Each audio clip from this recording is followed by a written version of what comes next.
So if I asked you to run those four skills across Ohm's law and putting you on the spot again, how would you do it? So if I'm running those skills, those four specific skills against Ohm's law and let's just say the heart, in terms of concept, right? We are recognizing that charge current also applies to the heart context, the heart skills.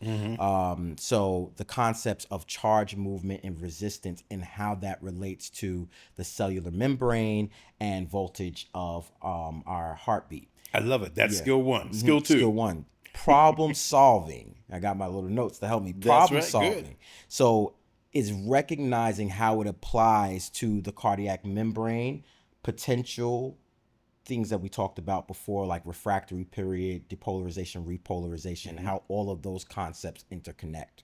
So if we go into our third thinking skill, which is research and reasoning, that might ask the student to interpret a research experiment that's going on. Let's just Okay. say the voltage clamp. Oh yeah, that's one of everyone's Yeah, favorites. Okay. seen that many times, right? And how this voltage clamp experiment explains the movement of ions within a charged system. Yes. And then our fourth thinking skill, which is data statistics, can show up as us having to interpret figures or graphs within the vignette and being able to Exactly. answer the question. Exactly. It could be from that same passage that was a research passage. One question requires you to actually interpret your understanding about the experiment itself.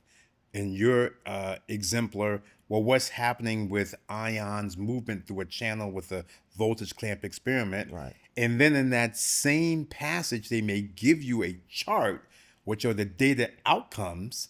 And now you must look at that data and do the interpretation.